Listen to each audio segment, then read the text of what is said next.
수요 정책은 그냥 규제 정책입니다. 그래서 반복적이고 끊임없는 정책을 피겠다고 하는 것은 반복적이고 끊임없는 규제를 하겠다는 얘기랑 똑같은 것들이거든요. 당장 공급할 수 없다는 것들은 다 알아요. 네. 정부의 의지도 있고 뭐 이렇게 열정도 있는 건 알겠는데 일단 물리적인 공사 기간이 최소한 3년 이상 걸리기 때문에 네. 뭐 지금부터 공사를 시작한다 하더라도 2028년도나 9년도에 입주할 수 있잖아요. 근데 이제 이번 정책의 목적이 착공까지거든요. 준공돼서 입주하기까지는 대부분 다 2030년 이후의 일들이어서 일단 기본적으로 이재명 정부 내에는 공급 효과는 없고요.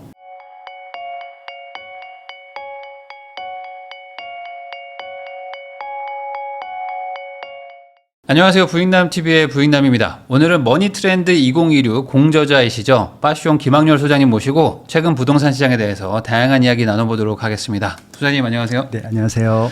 네, 아니 또 이번에 97 대책 발표 나고 이제 좀 한 일주일 정도 지나가지고 모셨는데 이 지금 시장의 분위기에 대해서 어느 정도 사람들이 약간 조금 결론이 좀 나는 것 같기도 하고 애매한 부분도 있는 것 같기도 하고 해서 네. 오늘 좀 명확하게 좀 정리해 주시면 좋을 것 같아서 네. 제가 모셨는데 우선은 이 97 대책이라는 거에 대해서 내용들은 이제 대부분 아시는데 네. 전반적으로 그냥 어떻게 총평을 하세요?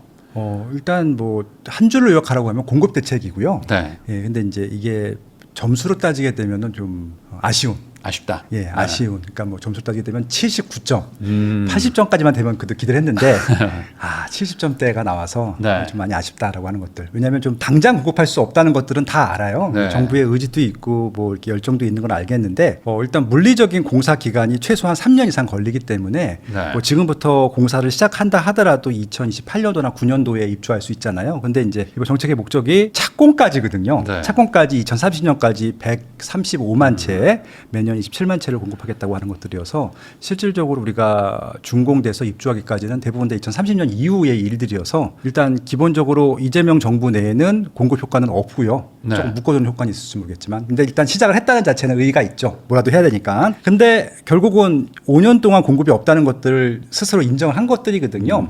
그러다 보니까 이제 5개의 카테고리가 있었는데 구체 공약 중에서 앞에 3개는 공급 대책이었고 뒤에 2부분은 규제였어요. 네. 대출 규제여서. 그러니까 이들도 아는 거죠. 자기가 발표한 공급 대책이 부족하다는 것들을 알고 있기 때문에 이 규제를 할 수밖에 없다라고 하는 것들을 강조해서 그 꼬다리만 없었으면 제가 80점을 줬을 텐데 네. 그 규제 꼬다리 2 항목 때문에 이건 뭐 80점이 못 넣는 정책이었다. 예, 그렇게 좀 총평하고 싶습니다. 그러면은 뭐 발표를 하긴 했지만 현실성이 생각보다 좀 쉽진 않다. 현실화되기도. 그리고 이제 당장 공급도 없기 때문에 네. 당분간은 좀 단기적으로는 규제를 좀 하고 네. 중장기적으로는 공급을 해보겠다. 이런 정책이었다고 보시면 되는 걸까요? 그렇죠. 뭐 이제 이번 우리가 책에도 썼지만 공급과 수요가 있을 텐데 부동산 시장은 공급으로 좀 이렇게 안정화하는 게 제일 바람직한 정책이지만 이거는 물리적인 시간이 많이 걸리기 때문에 네. 어쩔 수 없는 부분들이 있거든요. 이전 정부에서 못했으면 이번 정부는 힘들어요. 근데 어차피 이재명 정부가 잘못했다고 하기에는 이전 두 정부에서 못했던 것들이 이번 정부에서 발현이 되는 것들이어서 결국은 공급을 이번 정부 때 할 수 있는 게 없다 보니까 수요를 억제하겠다, 누르겠다 하는 것들이어서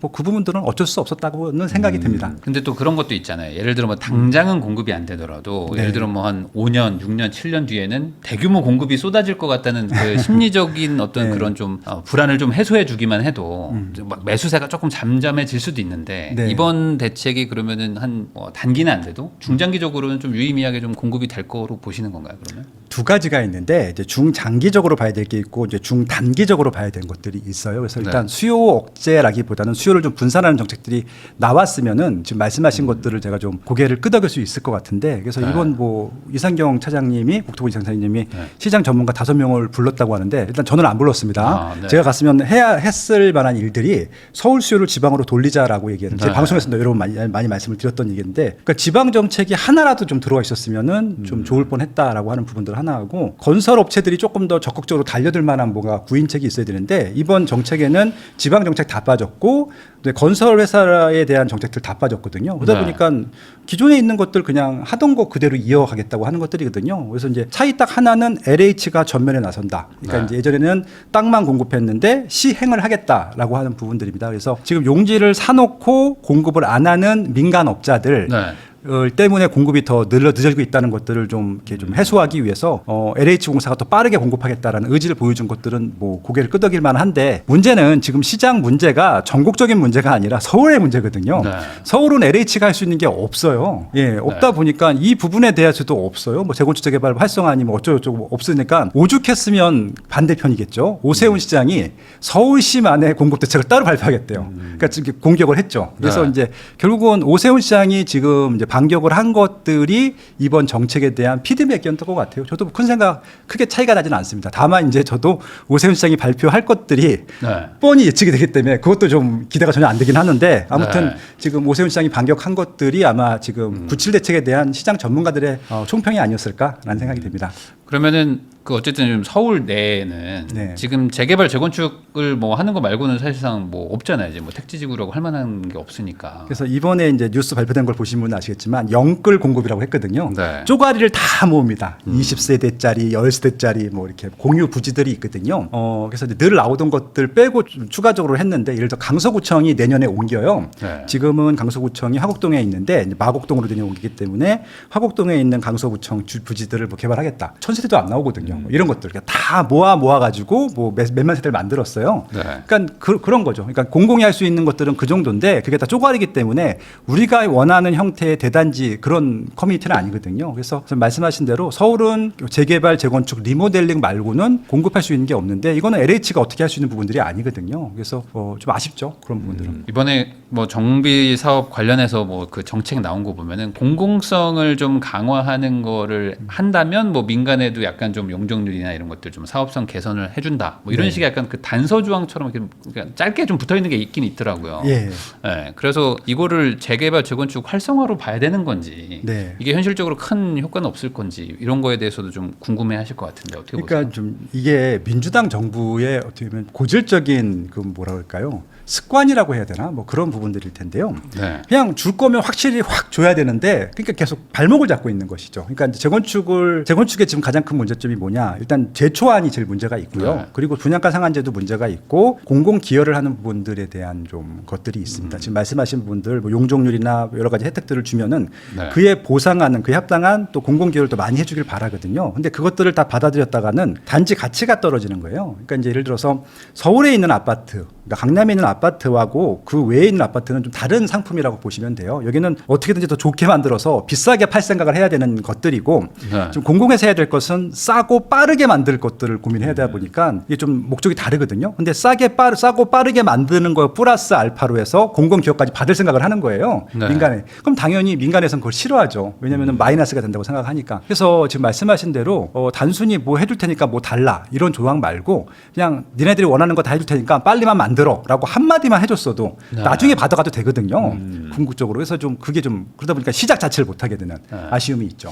저도 이제 나중에 좀 협의를 하더라도 우선은 네. 이번에 좀 확실한 좀 공급 기대감을 좀 줬으면 어땠을까 하는 아쉬움은 좀 있긴 해요.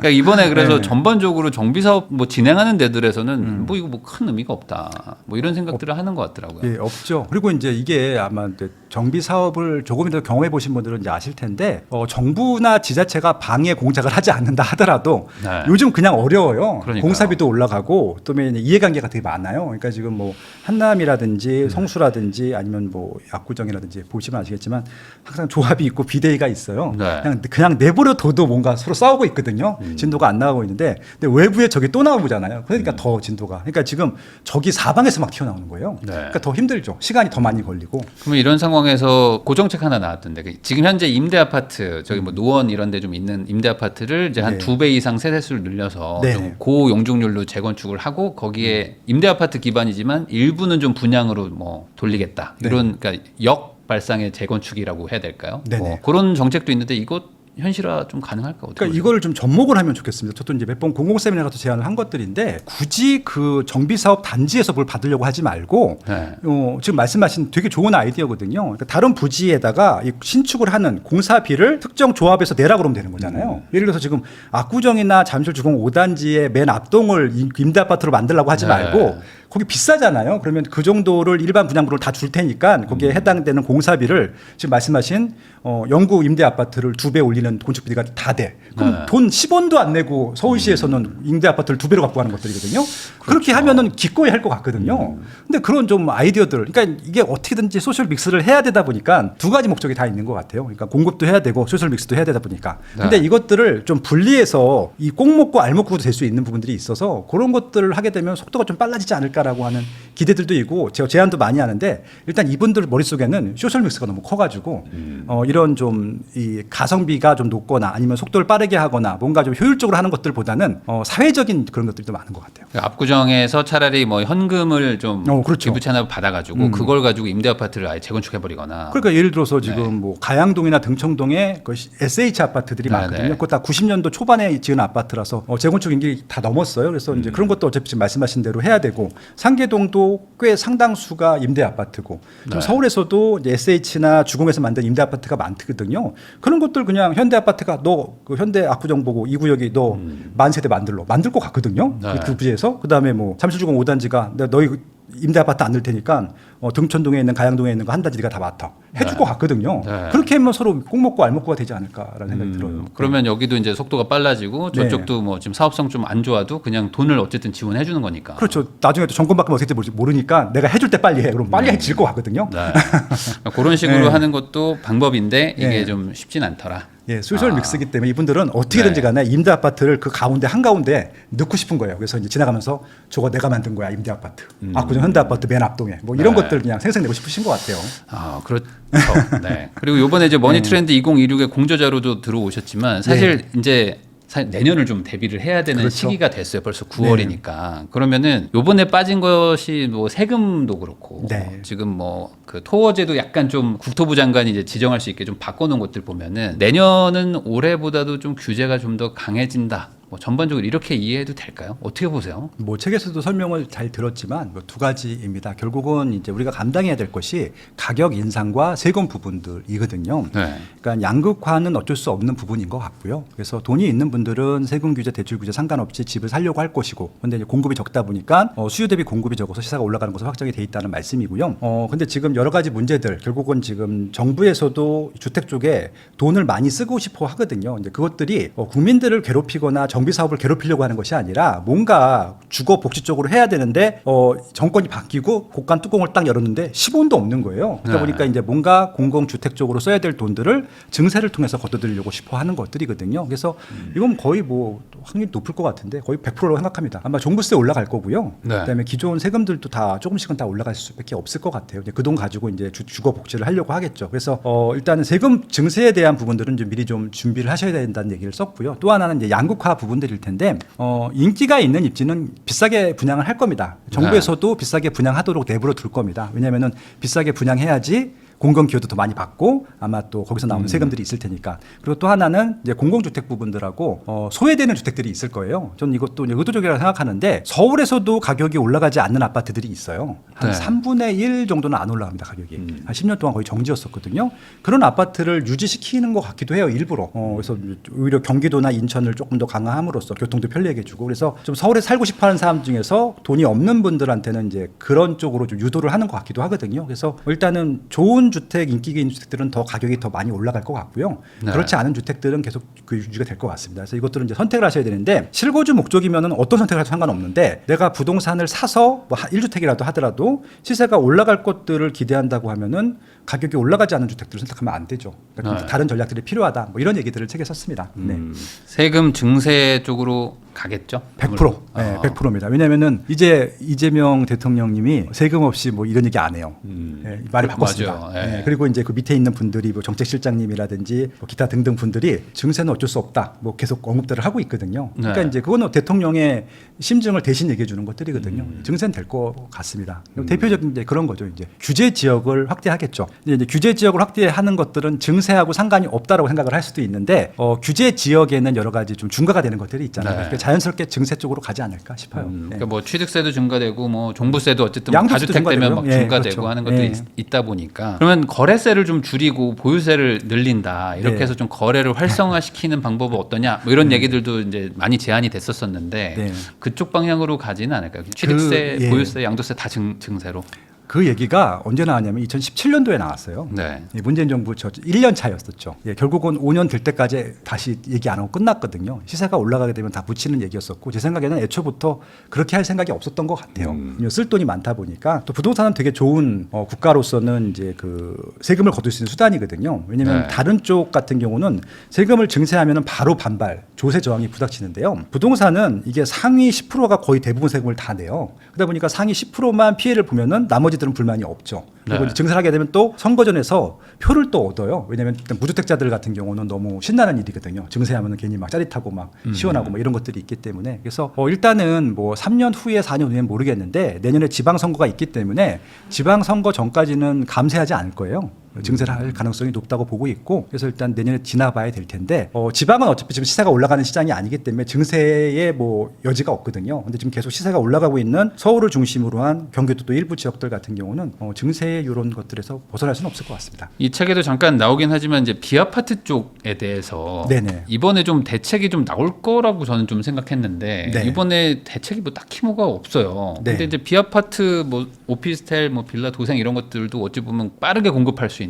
그런 것들 중에 하나인데 이쪽 시장은 뭐 그냥 지금과 같은 분위기가 계속 된다고 봐야 될까요? 책에서도 이제 언급을 했는데 이게 비아파트 쪽에서는요. 그러니까 공공의 주택을 공급하는 것은 다 아파트입니다. 네. 비아파트는 이제 매입해서 그 공급하는 것밖에 없거든요. 그러다 보니까 이 비아파트 쪽은 오히려 아파트 쪽보다 철저하게 민간 베이스의 공급이거든요. 근데 아시겠지만 뭐 전세 사기다 그리고 시세도 빠지기도 하고 역전세다 보니까 주택 사업자들이 분양도 안 되고 임대도 안 되거든요. 네. 비아파트를 공급할 명분도 없고 사업 뭐 그것도 없기 때문에 공급을 규제 때문에 안 한 게 아니라 자발적으로 안 한 거예요. 근데 최근 몇 주 동안의 통계를 봤더니 비아파트 쪽의 거래도 좀 증가하고요. 시세도 올라갔거든요. 이렇게 되면 아마 좀 인기가 있는 일부 지역들은 비아파트, 뭐 다세대 빌라, 오피스텔도 조금은 공급이 될 것 같고요. 근데 이거는 정말 일부 지역만 그럴 것 같고요. 대부분은 아마 계속 좀 침체가 되지 않을까라고 생각합니다. 근데 이게 그 문재인 정부 때도 마찬가지였는데 결국에 이렇게 아파트 위주의 규제, 아파트 위주의 대출 규제 막 이런 것들을 막 계속 하잖아요. 뭐 세금도 아파트 위주로 막 늘리고 하면은 뭐 전반적으로 뭐 딱히 비아파트가 뭐 더 좋아진 건 아니지만 그냥 상대적으로 여기가 매력이 있는데 하면서 또 글로 가던 하반기 때는 약간 후반기 때는 약간 네. 그런 일들도 있었잖아요. 그렇죠. 아파텔도 막 갑자기 뜨기 시작하고 네. 이런 일들이 또 반복될 수도 있을까요? 아니 저는 100% 반복된다고 보고 있고요. 왜냐하면 최근에 오피스텔 월세가 되게 많이 올랐어요. 네. 지금 5%대까지 올라갔거든요. 그게 2021년도에 2%대까지 내려갔다가 올라온 거거든요. 5%대면은 투자 수익률이 나오는 거거든요. 지금 5%대 수익 나오는 게 거의 없어요. 그래서 네. 오피스텔은 아마 한동안 인기 있는 지역들은 공급이 될 것 같고 다세대 빌라도 옛날처럼 뭐 전세 이런 거 안 하고 월세용으로 하시는 분들도 있을 것 같거든요. 아예 분양 안 하고 그냥 임대 받는 용으로. 그래서 좀 고급지게 만들어서 이게 워낙 1인 가구, 2인 가구가 많이 증가하다 보니까 특히 1인 가구가 전체 인구의 4분의 1이 넘거든요. 그러다 보니까 그들을 대상으로 좀 소득이 높은 직장 좋은 층을 대상으로 한 그런 오피스텔이라든지 다세대 빌라 같은 경우는 앞으로 좀 활성화될 것 같긴 해요. 그러면 이번에 그 6년 단기 임대 사업자가 네. 다시 이제 부활은 했지만 뭐 아직은 뭐 이렇게 활성화가 잘 되는 분위기는 아닌데 네. 이런 것들도 시간이 지나면은 비아파트 쪽에서는 그걸 좀 매입을 해서 임대 사업자 주는 그런 식의 어떤 투자도 일어날 수도 있다. 그럼요. 예, 이 책에서도 비아파트 투자를 조금 언급하기도 했는데 네. 고가 월세 받을 수 있는 되게 좋은 상품이고 제도를 활용할 수 있는 부분들도 있거든요. 아파트는 임대 사업이 안 되지만 네. 비아파트 되니까. 그래서 저는 그 1인 가구 특히 이제 그 역세권 좋은 직장도 출퇴근하시는 분들을 대상으로 하는 비아파트 투자는 이번 정부에서 가장 효자 상품 중에 하나가 될 것 같아요. 네. 이런 것들도 아마 과거의 어떤 그 역사가 반복될 수 있을 그렇죠, 것 같다. 그렇죠. 예. 이렇게 또 말씀해 주셨습니다. 네. 스마트 튜브의 김학렬 소장님하고 이야기 나누고 있는데요. 그러면은 이제 정책 얘기는 어느 정도 좀 된 것 같고 현재 그러면 이제 9.7 대책을 기다렸던 분들이 많았거든요. 요거 보고 나서 뭔가 판단을 하겠다 해서 약간 시장에서 좀 이렇게 대기 상태였던 분들도 있는데 지금 매수자 매도자 둘 다 이번 대책 이후에 좀 어떻게 심리가 바뀌었을지도 궁금합니다. 어떻게 보세요? 이번 대책은 큰 영향은 없었을까요? 매도자 입장에서 팔아야겠다라든지 매수자 입장에서는 지금 뭐 사야겠다 안 사야겠다. 모르겠습니다. 제가 이제 주변에 워낙 뭐 네. 정태 대표님 같은 전문가분들 있어서 모르겠지만 이번 대책을 기대하신 분이 주변에 없어가지고 잘 뭐라고 말씀을 드리긴 좀 모르겠고 저만 기다렸거든요. 댓글 보면은 네, 댓글 보면. 대책 나오면 판단한다 이런 분들 좀 있었거든요. 네, 그래서 이제 일단 뭐 대책을 보고 결정한 것들이 달라질 건 없을 것 같고요. 왜냐하면은 공급 부족은 확정이 되어 있고 네. 정부의 규제 일변도의 반복적인 정책도 확정이 되어 있는 부분들이고 다만 이제 이것들을 이제 예전처럼 문재인 정부 때처럼 전국적으로 다 할 것이냐, 뭐 서울만 할 것이냐 이런 차이일 것 같아요. 그래서 네. 일단 틈새 시장을 잘 노려야 되는 전략들이 필요할 것 같고 그래서 막 기다렸다고 하시는 분들 같은 경우는 아마도 지방에 좀 본격적인 투자를 하려고 기다렸던 분들이 있었을 텐데 저도 솔직히 기다렸었고요. 네. 근데 전혀 언급이 안 됐기 때문에 그 부분들에 대한 실망감이 있을 것 같고 서울은 규제를 풀 수가 없어요.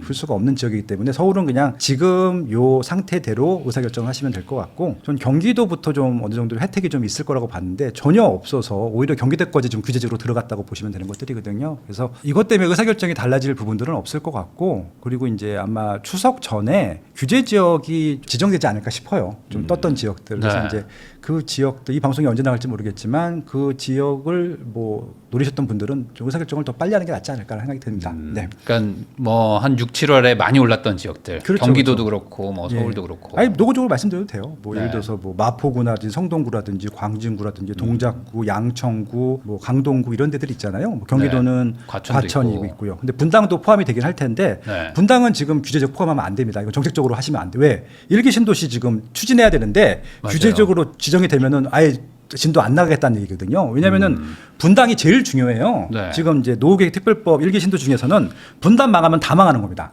제일 중요하고 그나마 사업성이 제일 높은 곳이라서 그래서 분당은 좀 조건상 보게 되면 올해 제일 많이 올랐거든요. 경기도에서는 그래서 규제적으로 지역 지정될 만한 조건은 갖췄는데 지정하는 순간 그냥 망하는 겁니다. 다 망하는 거기 때문에 정책하고도 반대 방향이거든요. 그래서 과천까지는 모르겠지만 분당은 대도하지 말아라. 말씀드리고 싶네요. 그러면 결국에 이제 규제 지역도 좀 늘어나고 그다음에 요번에 그 정부 관계자들 얘기를 보니까 토제를 국토부 장관으로 바꿨다는 것 자체만으로도 네. 이번에 9월 30일이 원래 만기잖아요. 네. 그 1차적으로 이제 확대 재지정했던 게 9월 30일까지였는데 뭐 당연히 연장이 되는 것처럼 얘기가 나오고 있더라고요. 그러니까 이게 이제 정치적인 이슈일 텐데 솔직히 토제는 정치적인 이슈가 더 크다고 좀 봐요. 이건 네. 시장의 영향력보다는 왜냐하면 그냥 규제 지역은 토지 과열, 뭐 투기 과열지구나 조정 대상 지역일 텐데 토지 거래 허가 구역은 말 그대로 상징적인 의미가 있는 것들이거든요. 특히 네. 올 2월달에 오세훈 장이 해제했다가 3월달에 다시 재지정하는 과정에서 욕을 바가지를 먹었거든요. 그때 아이디어를 얻은 것 같아요. 네. 아 이렇게 하면 사람들이 좋아하는구나 싫어하는구나. 그래서 이제 그것 때문에 그럴 텐데 그래서 아마 오세훈 시장은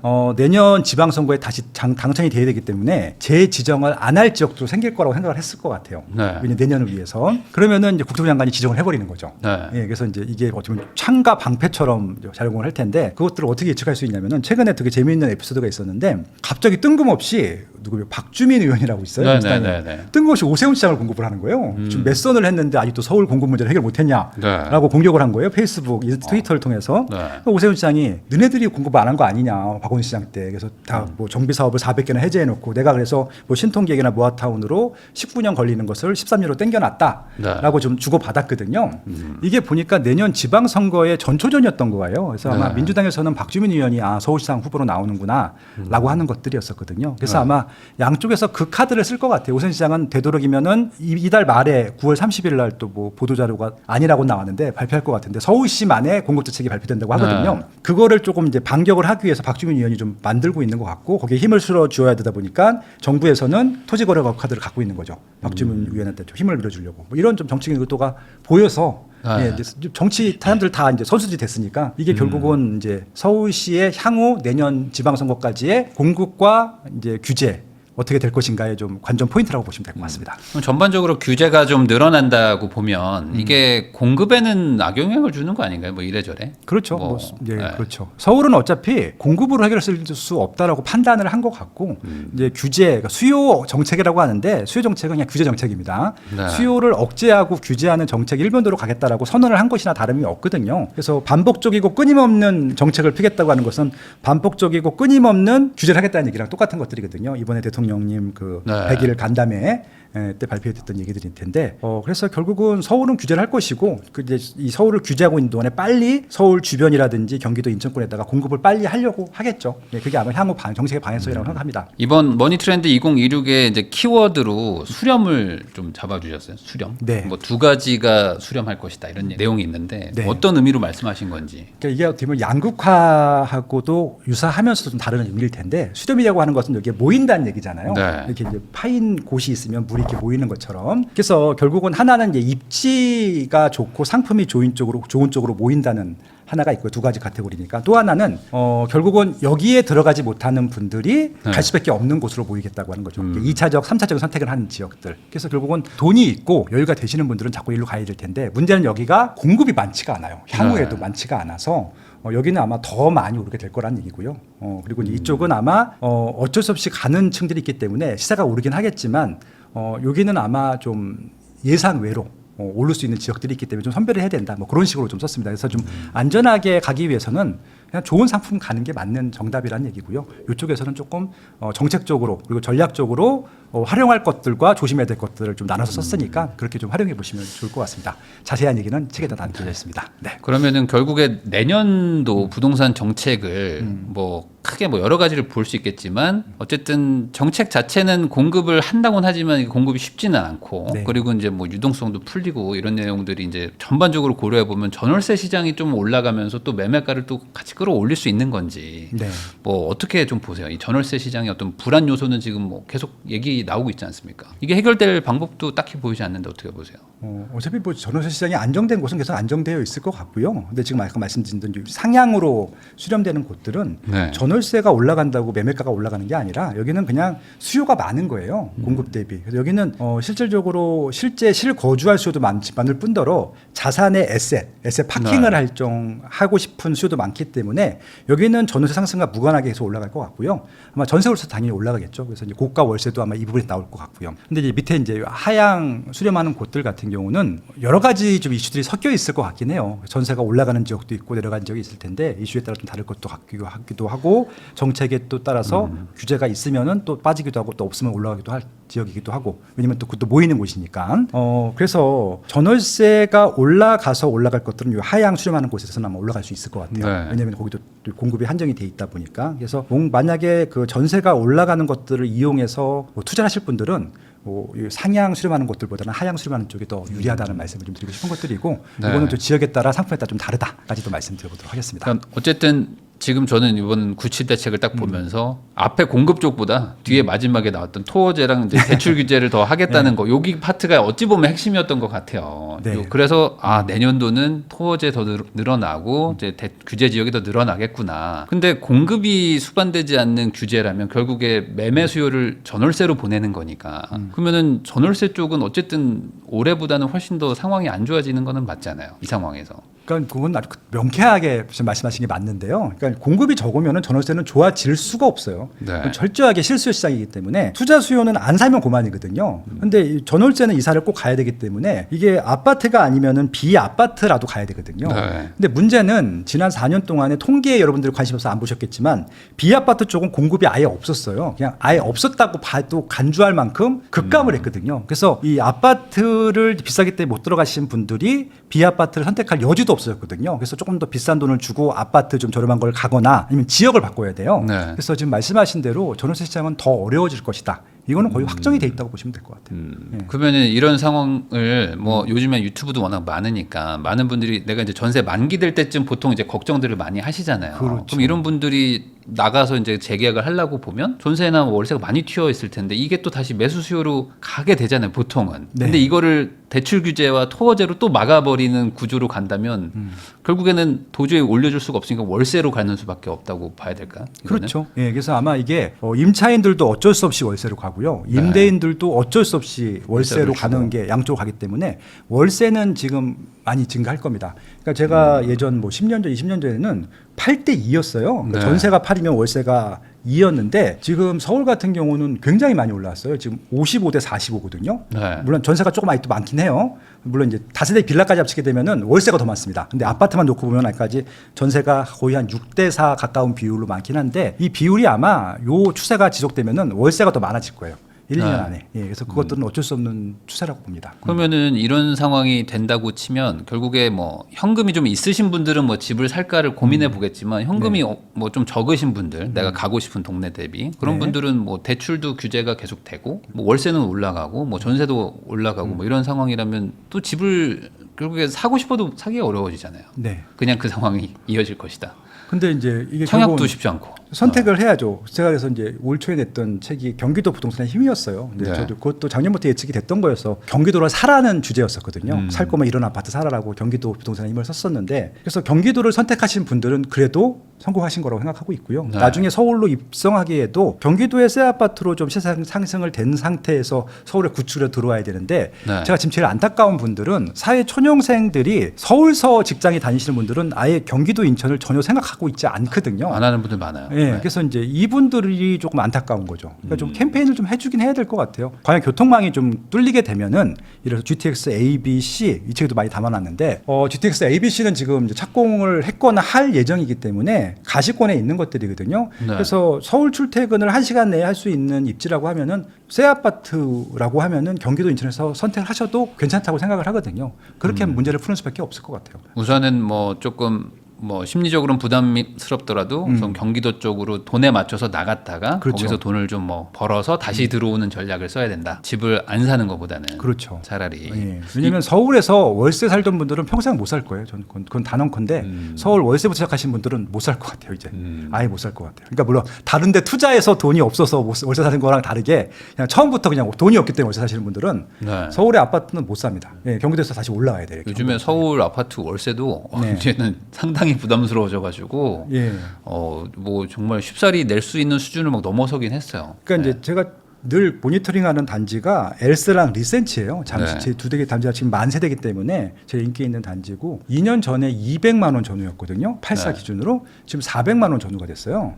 400만 원이면은 웬만한 월급쟁이들 월급이거든요. 네. 맞벌이 하시는 분들 같은 경우는 거의 한 사람의 월급을 다 월세로 줘야 돼요. 그게 지금 실정입니다. 근데 이게 뭐 안정화되기보다는 뭐 좀 상승 가능성이 더 있어 보인다. 현재 그렇죠. 상태에서는요. 예, 높아질 가능성이 높고. 근데 이게 400만 원 월세 뭐 투자를 하시니까 아시겠지만 이거 대출 받으면 어마어마한 돈이잖아요. 그렇죠. 예, 네. 400만 원 월세를 내느니 이걸 뭔가 투자해 놓는 게 훨씬 더 단순 생각하면 거의 한 10억 정도 빌릴 수 있는 이자 정도긴 한데. 예. 그러니까 차라리 10억이면은 서울에 웬만한 재개발도 투자할 수 있는 금액일 텐데 네, 아무튼 좀 그러네요. 네. 그러면은 항상 그 대출 규제든 뭐 세금 규제든 이런 것들이 연말에 좀 나오거든요. 항상 네. 뭐 내년도 뭐 이렇게 조금 계획 세울 때쯤 해가지고 뭐 12, 16 대책 뭐 이런 것처럼 항상 뭐 10월이나 11월, 12월에 한 번씩 나오는데 아직 세금 얘기는 요번에도 빠졌기 때문에 네. 어떻게 요번 올해 이 가을 겨울은 넘어가고 내년에 나올 거로 보세요? 아니면 내년도 아예 확실히 그냥 지방선거 끝나고 나서부터 뭔가 세금 얘기가 나올 것 같다고 보세요? 이것도 뭐 요거 걱정하는 분들이 많아서 요즘에 종부세를 어떻게 할 것이냐. 그러니까 이거는 의외로 답이 간단해요. 그러니까 다 네. 예측을 했었던 것들이고 그러니까 많은 분들이 오해하고 계신 게 지금 세금 규제를 안 받고 있다고 생각하시는 분들이 있으세요. 지금도 세금 규제를 받고 있는 것들이거든요. 규제 지역들은 특히 더 그렇고요. 지금 양도세부터 보면은 5월 9일까지 유예를 한 거지 네. 법은 중과예요. 그리고 이미 종부세도 중과를 받고 있고요. 그다음에 취득세도 중과를 받고 있어요. 이거는 심지어는 비규제 지역에서도 중과를 받고 있거든요. 그래서 여러분들 오해하고 계신 게 이미 중과를 받고 있기 때문에 지금 투자자들이 아파트채를 왜 못하고 있어요. 취득세부터 좀 막히니까 못하고 있는 거잖아요. 네. 좀 종부세까지 가기도 전에, 보유세까지 가기도 전에. 그래서 이미 규제를 받고 있기 때문에 더 센 규제가 나온다라고 하는 것은 규제적으로 확대하는 것밖에 없거든요. 그래서 이것들은 뭐 더 나온다라기보다는 이게 두 가지가 있죠. 예를 들어서 이제 종부세 같은 경우는 공정시장가액 비율을 올리잖아요. 네. 그게 증세잖아요. 그건 자연스럽게 할 거고 이제 그렇게 될 거고 내년에 양도세 같은 경우는 5월 9일에 1월달 2월달 발표하긴 하겠지만 양도세 중과 유예를 그냥 안 하면 돼요. 그건 대통령이 혼자 결정할 수 있는 부분들이어서 전 수순이라고 생각하고 있고 분위기를 보겠죠. 근데 지금 이미 규제를 받고 있기 때문에 추가 규제는 할 필요가 없는 거예요. 그러니까 이재명 대통령이 처음에 와서 난 세금을 규제 안 하겠다고 한 이유가 난 그때도 웃겼는데 해제를 다 중과를 배제시켜 놓고 그 얘기를 했으면 제가 이해를 했었는데 네. 이미 중과를 하는 상태에서 세금 규제를 안 했다겠다라고 하는 것은 이분이 부동산을 아는 건가 모르는 건가 아니면 너무 많이 알아서 사람들을 갖고 노는 건가 이런 생각이 들었거든요. 이미 좀 규제를 받고 있는 것들이고 여러 가지 다양한 수단으로 뭐 규제 지역을 확대한다든지 공정시장 가액을 올린다든지 아니면 양도세 중과를 그냥 유예한 것들을 없앤다든지 자연스럽게 중과는 될 거라고 보고 있어요. 이미 중과한 거를 살짝 유예시켜 놓은 거일 뿐인데 예, 그렇죠. 이게 돌아가면은 사실상 이제 다시 중과로 더 강하게 가는 것이고 네. 여기서 완화를 시켜야 어찌 보면 옛날 뭐 과거 평년 정도의 세율로 가는 건데 완화로 가기는 좀 어려운 분위기고. 그러니까 이제 이렇게 얘기할 거야 아마. 나는 중과를 하기 위해서 세법을 개정한 적이 없다. 네. 세법 개정하지 않고 자연스럽게 다 중과가 되는 것들이거든요. 네, 그렇게 이해하시면 되죠. 그러면은 보통 이제 추석 때쯤 돼가지고 가장 그 부동산 시장에 정부가 민감해지잖아요. 네. 그때쯤 돼서 뭐 이제 지방으로도 사람들이 워낙 또 교류가 많아지면서 이제 민심이 바뀐다 해서 추석 전후로 해가지고 시장은 좀 어떻게 움직일 걸 보세요. 지금은 뭐 통계로는 약간 뭐 상승세가 많이 눌려 있다, 뭐 살짝 반등한다, 뭐 이 정도인데. 그러니까 지금 뭐 한국부동산원이나 KB나 부동산 124 통계를 매주 보고 있는데 서울은 상승 국면이고요. 지역에 따라 다르긴 하지만 상위 한 10개 지역들은 계속 상승입니다. 0.1포인트 전후로 해서 올라가고 있거든요. 많이 오르는 편이에요. 그 정도면은. 그리고 이제 지방은 여전히 마이너스 지역이 많고 근데 이제 지방에서도 숫자적으로는 마이너스지만 최고가 지역들은 또 신고가를 갱신하고 있는 지역들도 있고 대구 같은 경우. 그래서 이제 좀 이게 지역별로 상품별로 따라서 봐야 되는데 아마 추석 전후가 되게 되면은 이제 실거주 문제 때문에 아이들의 교육 문제라든지 10월달 되면 학교 배정 때문에 이사 가야 되거든요. 그래서 아마 관심 있는 층들이 있을 것 같아서 뭐 이런 학군지라든지 재개발이라든지 원래 인기 있는 입지들은 이런 좀 뭐 급등은 아니겠지만 꾸준히 올라가는 기조는 보일 것 같아요. 그래서 아마 규제가 나올 것 같아요. 제 생각에는 규제 지역 확대가 일단 왜냐하면 좀 분위기를 좀 눌러놔야 되거든요. 그래서 아까 설명드렸던 그 입지들 있잖아요. 그 지역들은 다른 규제 말고 그냥 규제 지역 확대하겠다 정도로 일단은 조금. 그러니까 어차피 지방은 규제할 수 있는 분위기가 아니거든요. 시장이 안 좋기 때문에. 그리고 서울의 노도관, 금강구, 중랑구도 별로 분위기가 안 좋아요. 그래서 거기도 규제할 수 있는 분위기가 아니기 때문에 서울의 상급지 그 10개 지역하고 경기도 몇몇 지역하고 그 정도만 아마 후보지에 있지 않을까라는 생각이 듭니다. 그럼 결국에 거래량을 낮추는 식으로 해야지만 사실 좀 시장이 잠잠해져 보이는 게 있잖아요. 네. 그러니까 아마 이번에도 뭐 토어제든 뭐든 대출을 규제를 하든 거래량 자체를 급감시키는 방향으로 갈 것이다. 그러면은 최근에도 거래 절벽이다 이런 얘기들 계속 나오고 있는데 네. 이게 더 심해진다고 봐야 되는 건가요? 이제? 그렇지는 않을 것 같고요. 지금 어차피 많은 양이 아니기 때문에 그냥 네. 이어진다라고 보시면 될 것 같아요. 그래서 6월 달에 좀 거래량이 많았어요. 11,000건에서 12,000건까지 나왔다고 하던데 일단 10,000건이 넘었거든요. 서울 네. 아파트만 굉장히 많은 거예요. 그거는 극성수기 때 2021년도나 2020년도 통계랑 비교해도 많은 편이거든요. 그래서 네.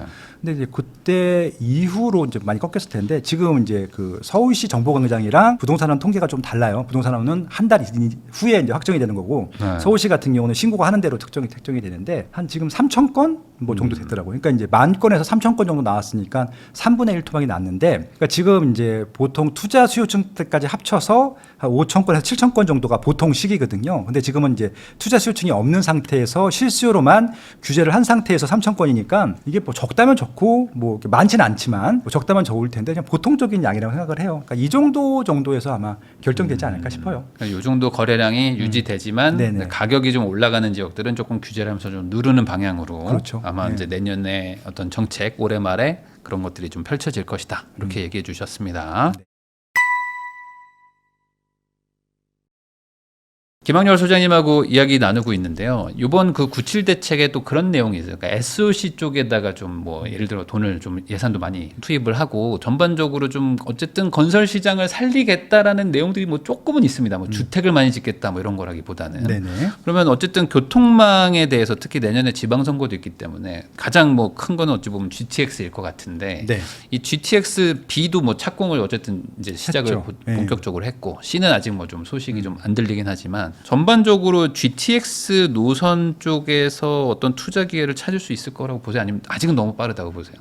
저는 지금 봐야 된다고 생각합니다. 지금 제일 저렴한 시기라고 생각을 하고 있고 일단 A 노선은 지금 북부 구간 개통이 되어 있고 삼성역 빼고는 위아래는 다 다니고 있고 아마 이 2년 안에 삼성역을 제외한 것들 밑으로 관통해서 파주 운정에서 화성 동탄까지 갈 수 있기 때문에 A 노선은 이미 좀 활성화가 될 것들이 가시화됐다라고 네. 봅니다. 그래서 파주 운정부터 화성 동탄까지 역세권에 있는 지역들은 좀 보셔야 된다고 생각하고 있고요. 저는 제일 수혜 지역이 용인인 것 같아요. 용인이요? 구성역이라든지 플랫폼 시티라든지 이런 것들은 중장기적으로 봐야 되는 입지라고 생각하고 있고요. 그 책에 다 담겨져 있습니다. 그리고 이제 지금 착공 B가 있는데 B는 지금 춘천부터 해서 송도까지 갑니다. 저는 이 B 라인들 주목해 보라고 말씀드려요. 일단 착공을 한 거랑 착공을 하지 않은 것은 천지 차이거든요. 그래서 저는 C보다 B가 최소한 1년 이상은 더 빨리 개통이 될 거라고 생각하고 있고 네. C가 착공을 안 한 상태이기 때문에 더 벌어지게 되면 2년 이상도 차이 날 수 있다고 생각하고 있거든요. 그래서 B는 이제 착공을 했기 때문에 빠르면 5년, 늦어도 7년 안에는 개통이 되는 겁니다. 금방 갑니다. 전세로 한 2번, 3번만 돌리면 바로 가는 거라서. 네. 그래서 저는 이제 이쪽 남양주 쪽도 괜찮긴 한데 그보다는 인천 쪽을 좀 보시면 좋겠어요. 네. 여기는 이제 지금 입지가 좋아지고 있고 송도라고 하는 또 확실한 입지가 있어서 뭐 부평구청이라든지 인천시청 인천시청이라고 예, 또 부평이 아무튼 그 라인들이 있거든요. 그 네. 라인들은 지금 딱 좋거든요. 새 아파트로 지금 하나씩 바뀌고 있고 무엇보다 가격이 되게 황당하게 싸요. 그러니까 인천 같은 경우는 지방 광역시보다 더 싸거든요. 네. 예, 그러니까 좀 소외가 됐던 지역인 것 같은데 아마 BTX B의 수혜 지역으로 가장 인천 지역들이 좀 수혜를 보지 않을까라고 예측이 되고 있고요.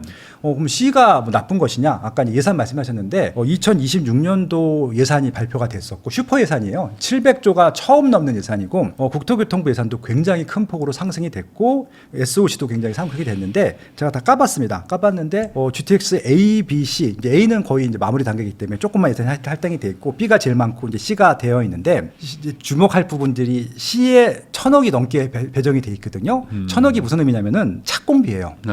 예, 그러니까 착공한다는 얘기잖아요. 네, 네. 내년에 무조건 하겠다는 얘기입니다. 1,000억 넣었다는 얘기는 왜냐면 이게 몇십억 들어가는 것들은 뭐 시장 조사 비용이니 이런 것들인데 네. 1,000억 단위로는 뭔가 공사를 한다는 얘기거든요. 그렇죠. 그러니까 C는 내년에 무조건 착공을 하는 거예요. 그래서 이제 C가 착공하게 되면은 그다음부터는 C 지역들은 수혜주가 되는데 원래 C가 먼저 갔었거든요. 네. B보다. 왜 그러냐면은 C가 더 입지가 좋아요. 삼성동을 지나기 때문에. 네. 그래서 양주부터 해서 수원까지는 다 수혜지가 될 것 같은데 다만 이제 B보다는 조금 느리니까 그거만 감안하시고 좋으시면 들어보시면 될 것 같다 말씀을 드리도록 하겠습니다. 그 사실 지금 B가 이제 착공해가지고 이제 시작했는데 네. 생각보다 사람들의 반응이 그냥 뭐 뜨뜻미지근해요. 근데 그거의 가장 큰 이유는 아까 말씀하셨던 어떤 송도나 이런 동네가 지금 분위기 안 좋다는 거에 대해서 많이들 알고 계시고 이게 뭐 돼봐야 뭐 언제 되냐 하면서 반대로 생각하면 인천이 좀 약간 저평가를 받고 있는 거이기도 한 거죠. 어찌 네. 보면. 그래서 이제 가격 회복도 못 하고 있는데 이런 상황에서 이제 안 올라간 데를 들어간다는 게 쉬운 일은 아닌 것 같아요. 이미 뭐 올라가는 거를 사는 게 마음 편하시니까. 그럼에도 불구하고 지금 좀 약간 길게 보고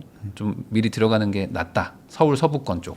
그러니까 이게 이제 투자 수요라고 하면은 이제 배팅이 필요한 이제 용기가 필요한 것들, 야수의 심장이 필요한 것들인데 네. 지금 많은 분들이 선택하시는 게 대부분 실거주거든요. 그러니까 실거주 하실 분들한테 좀 기회를 제가 드리고 있는 거라고 보시면 될 것 같고 인천에서 사시는 분들 있잖아요. 300만이 있어요. 300만. 지금 300만이 넘어갈 것 같은데 이제 300만들이 지금 좀 애매한 입지들을 살고 계시거든요. 네. 그러니까 교통도 안 좋고. 근데 인천이 지금 말씀드린데 그 B 라인하고 B 라인이 아닌 지역과 가격차가 별로 안 나요. 네. 근데 아마 개통이 되면 가격차가 확 벌어질 거거든요. 그럴 수 있죠. 예, 왜냐면 하성이 동탄하고 동탄 아닌 지역들이 확 벌어졌거든요. 네. 그런 것들을 예상하고 들어가시라는 말씀이고요. 서울 사람들이 GTX B 라인에 갈 이유는 없죠. 서울 빨리 오려고 GTX B 라인에 사는 것들인데 그래서 네. 서울 계신 분들이 여기 가시라는 얘기가 아니고요. 물론 임차인 분들은 고민해 보셔야 되겠지만 그래서 어차피 인천에 사실 분들 같은 경우는 이 역세권 쪽으로 이렇게 오시는 것들 괜찮은 전략이다. 그 말씀드리는 거죠. 그러니까 인천 내부에서 GTX역 인근으로 몰려오는 그런 현상이 일어날 것이다. 예, 그리고 이제 송도가 지금 굉장히 별로 안 좋았다가 살짝 반등하고 있는 네. 그 정도이거든요. 입주 물량도 아직 많고요. 그다음에 오피스텔도 공급도 많이 했고 공급할 물량도 아직 많아요. 네. 근데 이제 이게 송도는 지금까지는 서울과 무관한 지역이었었는데 GTX B만 개통이 되면은 서울까지 용산까지 20분대에 오거든요. 그러면 또 얘기가 달라지는 거예요. 네. 왜냐면 송도는 서울 사람들이 봐도 되게 매력적으로 멋있는 동네거든요. 네, 네. 아마 대한민국에서 제일 멋있는 하나의 지역이 될 텐데 서울에는 그런 풍경이 없으니까 마치 막 뉴욕 맨하탄 가면은 보는 그런 뭐 스카이 뭐 마천루들이 있잖아요. 그런 집에서 사는 겁니다. 근데 10억대 전후밖에 안 하거든요. 그러니까 그런 퀄리티의 집들을 서울 용산구까지 혹은 서울역까지 올 수 있는 라인에서 살 수 있다. 라고 하면은 선택할 사람들이 좀 있을 것 같긴 하거든요. 직업적으로 이렇게 여유가 있는 분들 같은 경우는 그래서 한번 그런 것들도 한번 고민해 보셔도 좋을 것 같아요. 네. A 노선의 북부 쪽, 네. 그 뭐 파주나 이런 쪽이 이제 개통하면은 좀 효과가 볼 거라고 생각했던 분들도 좀 있었을 텐데 아직은 뭐 그렇게 막 뭔가 반영이 많이 된 것 같지 않은 분위기 같기도 하고. 그렇죠. 이쪽 어떻게 보십니까? 그러니까 이게 반쪽짜리 개통이었었고요. 근데 이제 그 GTX A 북부 라인이 그 남부 라인보다 분위기가 더 좋아요. 출퇴근하시는 분들도 만족도 높고 네. 점점 더 많은 사람들이 이용하고 있고 그래서 이제 조금씩 좋아지고 있는데 저는 이제 어차피 그 삼성역까지 개통되는 거 기간 전까지는 전혀 고려를 안 했거든요. 근데 네. 제 예상보다 반응이 더 빨리 와서 오히려 저는 더 좋다고 생각하고 있고요. 어차피 강남에 빨리 와야 되는 것들이거든요. 네. 서울 북부에는 일자리가 많다 하더라도 서울역까지 오는데 서울역에서 한번 환승을 해야 돼요. 그럼 종로구, 중구, 뭐 여의도나 이쪽 서부 쪽으로 와야 되는데 불편합니다. 네. 그래서 한 번에 가야 되거든요. 그래서 삼성역까지만 개통되면은 저는 파주 운정이나 일산이나 덕양구 쪽은 저는 대박 날 거라고 봐요. 지금은 다 10억들이 안 되는데 지금 뭐 한 6, 7억 정도로 이제 10억이 넘어가니까 거의 2배 상승이 될 거라고 생각하고 있거든요. 네. 그러니까 그만큼 싸요 지금. 남부 쪽에 비해서는 진짜 많이 싸거든요. 그래서 네. 저는 이제 그 삼성역 개통, 특히 삼성역까지 개통 안 된다 하더라도 수서역까지 관통하는 것들만 돼도 아마 가격은 많이 올라갈 거다 이렇게 예측하고 있습니다. 수서만 갈 수 있어도 그럼요. 사실 수서에서 담당선 삼호선. 이런 거 막 3호선 그렇죠, 갈아타면 그렇죠. 예. 강남 접근성이 뭐 가능은 하잖아요. 네, 그리고 판교 갈 수 있잖아요. 네. 저기까지 갈 수 있으니까. 그러면은 솔직히 판교 되게 비싸거든요. 막 20억, 30억 한단 말이죠. 그럼 네. 저 위에서 10억 정도 되는 집, 더 좋은 집에서 올 수 있다. 30분 만에 오는 곳들이기 때문에 이건 충분히 고려해 볼 만할 것 같고 또 재택근무 하시는 분들도 많으니까. 예. 네. 그러니까 아직 그 효과가 나오지 않았지만 이제 예. 점점 더 북부는 나올 아직 것이다. 시작도 안 했어요. 네. 그 GTX 말고도 좀 서울 수도권 안에서 그래도 좀 유명하게 볼 만한 지역들이 좀 있나요? 어떻게 보세요? 그러니까 뭐 책에 또 세 가지 포인트를 짚어놨는데요. 일단 역세권 GTX로 설명될 수 있을 것 같고 또 신안산선이 하나 또 있고요. 네. 역세권 중에서는 그래서 이제 그 역세권 라인들을 보시면 될 것 같고 최근에 와서 학세권도 계속 보고 있어요. 그러니까 이제 애들 숫자가 워낙 적다 보니까 네. 학교 환경이 되게 중요하더라고요. 그래서 아무래도 단지끼리 이렇게 모여 있는 지역들이 더 뜰 것 같아요. 그래서 나홀로 네. 단지들보다는 그래서 뭐 기존에 인기 있는 입지들은 더 인기가 많아질 것 같고요. 뭐 대치동 이런 것들은 어쩔 수 없을 것 같고 목동도 마찬가지고 중계동도 마찬가지인데 아파트 단지가 모여서 이제 그 전까지는 시너지를 못 봤었는데 점점 이제 재개발이 된 다음에 지역이 바뀌어서 입주민의 신분 계층이 바뀌면서 좋아지는 입지들이 있거든요. 네. 그 대표적인 지역이 뉴타운들이었어요. 그래서 이제 지금 뭐 다 개발이 된 뉴타운들보다는 그러니까 마포구도 옛날에 학군에서 안 따졌는데 맞아요. 아이언 뉴타운 딱 해놓고 나니까 사람들이 공부에 관심이 많아진 것이죠. 지금 저는 신길 뉴타운 재밌게 보고 있어요. 네. 약간 그 신안선선 개통도 있고요.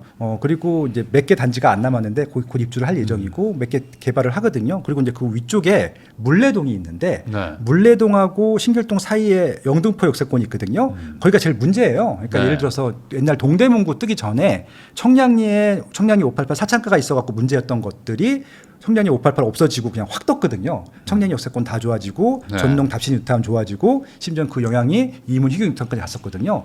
거의 그대로 전 재현될 거라고 보고 있는데 지금 그 타임스퀘어 영등포역 사이에 쪽방촌하고 상하창가가 없어지고 있습니다. 제 회사가 바로 옆에 있기 때문에 네. 없어지는 걸 보고 있거든요. 그래서 그거 없어지게 되면은 당장 그 구축인 뭐 영등포 프루지오부터 비롯해 갖고 좋아질 것 같고 지금 그 영등포역에서 신길 뉴타운 사이에 예전에 다 뉴타운 지정했다가 해제된 지역들이 있거든요. 네. 지금 뭐 신속통합기획인이 공공 뭘 해가지고 만들고 있거든요. 그래서 만약에 물레부터 신길동까지 붙어버리게 되면은 거기도 완전 천지개벽할 지역이라서 거기다 더군다나 신안산선이 또 지나가거든요. 그래서 네. 교통 호재도 있고 입지가 좋아지는 호재가 있어서 영등포 구도 관심 있게 보시면 좋을 것 같고 그 북쪽이긴 한데 당산도 지금 좋은 재건축들 거긴 네. 재건축이에요. 재건축도 많아서 뭐 유원 2차 이런 것들 관심 있게 보고 있습니다. 재개발 재건축이 결국에는 서울 공급의 뭐 핵심일 수밖에 없을 것 같고 그러면은 이번엔 뭐 대책이 안 나왔더라도 만약 공급이 계속 부족한 시그널이 계속 나온다면 이래나 저래나 현 정부 안에서 조금 완화적인 정책들이 더 나올 수도 있을 것 같은데 강남이나 뭐 사업성 좋은 곳들 말고 뭐 소위 말하는 노원 같은 그런 곳들 좀 사업성이 막 안 나온다 지금 뭐 네. 공사비가 뭐 안 돼서 뭐 진행을 못 한다 이런 곳들도 앞으로 좀 좋아질까요? 어떻게 보세요? 시간이 좀 필요할 것 같아요. 솔직히 말씀드릴게요. 그 2023년도 11월 달에 상계주공 5단지 GS건설 네. 건축비 이슈 때문에 해지하는 거 보고 시간이 많이 걸리겠구나 싶었거든요. 그건 그때 그냥 지나갔으면 그냥 밀고 갔으면 벌써 끝났을 텐데 2주 했을 텐데 그게 좀 아쉬웠었거든요. 그래서 이제 그게 뭐 그분들 잘못이라는 얘기를 하려고 말씀드린 게 아니라 여기 정말 돈이 없구나라는 걸 느꼈어요. 그래서 지금 서울에서 재건축하는 것 중에 재개발하는 것 중에 목동하고 여의도 빼면은 추가 분담금을 안 낼 단지는 없어요. 안 낼 네. 구역이 없어요. 무조건 추가 분담금을 내야 됩니다. 예를 들어서 84 기준으로 보게 되면은 최소한 5억 전후 들어요. 그러니까 5억 전후에 여윳돈을 낼 돈이 없으면 재건축 못 합니다. 네. 그래서 이제 뭐 강남은 5억 낼 사람들이 대부분이기 때문에 거의 문제가 안 되는 것들인데 그 외 지역들은 5억 못 내면 못 가는 것들이거든요. 뭐 노량진도 다 내겠죠. 부가연도 낼 거고. 근데 이제 지금 말씀하신 동부권 지역들은 5억 내라고 하면은 5억 안 내고 경기도에 신도시 갈 사람들이 많을 것 같아요. 그냥 팔고 가버린다 이런 예. 생각하겠죠. 그래서 이제 시세가 많이 올라와서 주변 아파트 신축 아파트가 한 15억이 돼. 네. 15억이 되면은 기존 아파트 5억에 사서 추가 번등 5억 태우면은 10억이잖아요. 네. 5억 안전 마진이 있잖아요. 그때쯤 되면은 아마 붙을 것 같아요. 근데 그 동북권의 문제가 다들 재건축하려고 연식들이 비슷비슷하잖아요. 그러니까 네네. 신축이 잘 못 들어오는 또 지역이기도 하고. 그렇죠. 그럼 시간이 좀 어쩔 수 없이 걸린다. 예, 그러니까 아마 다른 지역 다 올라간 다음에 따라 올라가겠죠. 네. 그래서 저는 한 15년 정도, 10년, 15년 더 필요하지 않을까 싶어요. GTX-C가 어쨌든 그쪽 동북권으로 가는데 네네. 그 GTX-C 때문에라도 뭔가 좀 호재를 좀 조금 더 빨리 올 확률 없을까요? 있죠. 도청되면 있을 것 같고요. 일단 서울은 아이파크라고 하는 단지가 있고 광운대 역세권인데 네. 그게 지금 되게 비싸게 분양을 했다라고 평가를 받아서 미분양이 왔었는데 이게 다 완판이 다 됐거든요. 네. 그게 아마 15억이 넘어가고 그게 20억 정도 되면은 주변 아파트가 15억까지 따라올 수 있을 것 같거든요. 그래야지 상계동 쪽까지 영향이 가는 거라서 일단은 GTX-C 때문에 수혜를 보는 몇몇 단지들이 나오게 되면은 조금 가속은 네. 되겠죠. 이번에 그 서울시나 뭐 전반적으로 이번 대책에도 좀 노후 지역들 뭐 이런 곳들은 좀 사업성이 좀 떨어지는 곳들은 조금 사업성 좋게 해주겠다라는 또 그런 문구들이 있긴 있더라고요. 뭐 3년 한도로 해가지고 좀 용적률 좀 더 주겠다. 뭐 이런 걸로는 안 바뀔까요? 어느 네, 안 정도? 바뀝니다. 네, 돈이 없으면 못 가요. 아. 준다 하더라도 일단 마중물을 넣어야 되는데 서울시 네. 돈도 없어요. 민간은 아예 없고. 뭐 용적률을 좀 늘려주고 뭐 한다고는 하는데, 네. 뭐 좀 뭐 그 임대 뭐 주택에 대해서 공사비도 좀 늘려주겠다 뭐 이런 것들이 있지만 그 정도로는 어렵다. 그러니까 이제 아마 이 방송 이후에 서울시에서 이제 공급 대책을 발표할 텐데 보나 마나 또 영끌 공급할 거예요. 그러니까 다 네. 끌어와가지고 아마 서울시에서 발표될 것들을 안 봐도 반 이상은 못 할 겁니다. 그거는 뭐 그냥 뻔하거든요. 뭐가 나올지. 예전에 뭐 네. 강남 쪽에 뭐 무슨 뭐 개발원 부지 뭐 또 해가지고 임대 아파트 짓겠다 뭐 이런 얘기들 뭐 지금 진행도 안 되고 있고. 예, 뭐 고수부지도 있고요. 또 운전면허 시험장도 많아요. 아직도 한 서울에 3개가 있는데 그거 다 네. 20년 전부터 나왔던 얘기거든요. 제가 상암 그 서부 면접 운전면허에서 제가 94년도인가에 운전면허 네. 땄는데 그때도 프랑카드가 붙어 있었어요. 이거 이전한다고.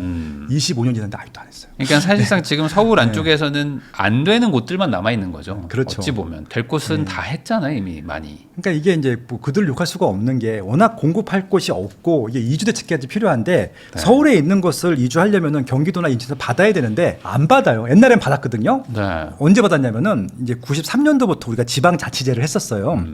그 전에는 받았어요. 네. 대통령이 시키니까. 근데 지방자치제 한 다음부터는 안 받아요.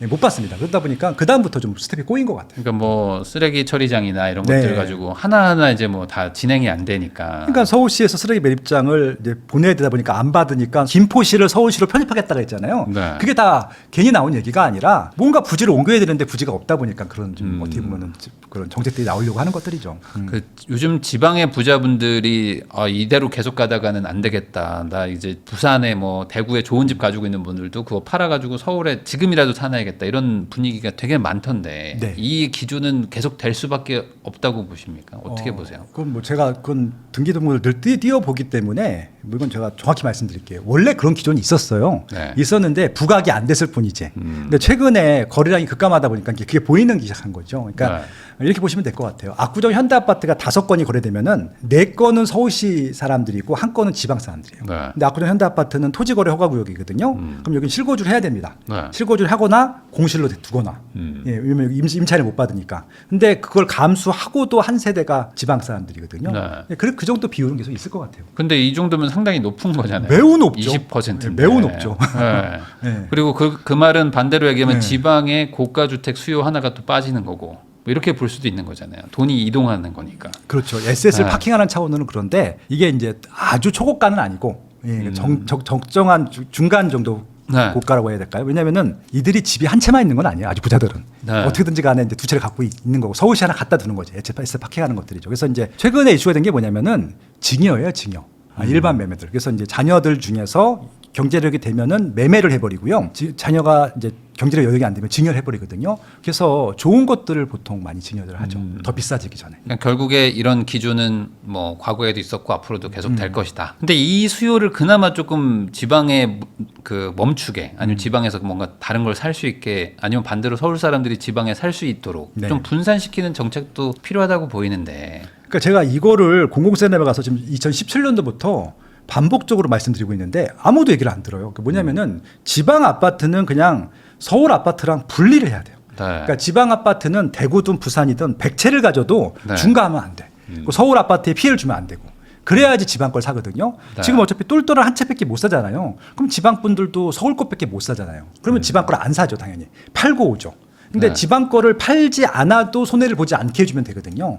그러면은 지방 수요가 좀 묶여 있죠. 그러니까 못 팔기도 해야 되는데 지금 똘똘한 한창 정책은 결론이 딱 이거예요. 지방 거 다 팔고 서울에 똘똘한 거 하나 사라. 네. 강남구나 요산구 거 하나 사라. 이게 결론이거든요. 그럼 이런 정책 하에서는 당연히 지방 수요가 줄죠. 근데 지방에 집을 사게 해준다. 그러니까 뭐 다주택이라는 게 뭐 그러니까 서울까지 다 풀면은 뭐 서울에 여러 채 산다고 이제 말하시는 분들도 있으니 뭐 네. 그거는 안 하고 그냥 서울에 몇 채가 있든 뭐 상관없이 그쵸. 지방 사는 사람들은 그냥 뭐 사실상 무주택자 취급으로 해서 그쵸. 뭐 중과를 안 하겠다라는 정책은 쓸만도 하거든요. 그러니까 취득세도 1%다 통일해주고 지방은 그냥 무조건 사도 1%고 이거 중과 안 하고 합산도 안 하고 네. 이건 별도가 들어가겠다.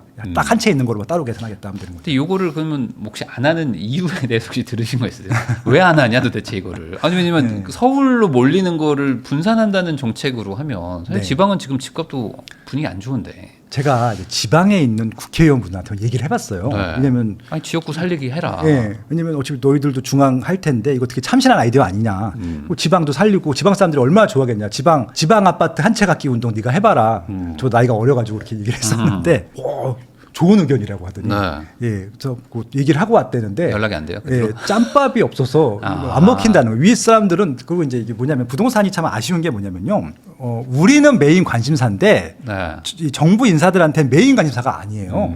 그러니까 이게 순위로 따지게 되면 거의 한 5순위 이하에 있는 겁니다. 그러니까 굉장히 이슈가 있는 것처럼 보이겠지만 왜 그러냐면은 부동산에 관심이 있는 층들은 서울 수도권이에요. 네. 아이러니하게도 네, 네. 지방은 관심이 별로 없는 게 뭐냐면요. 자가 비율이 60% 적어도 60%고 대부분 다 70% 전후거든요. 네. 이미 집들이 있기 때문에 별 관심들이 없어요.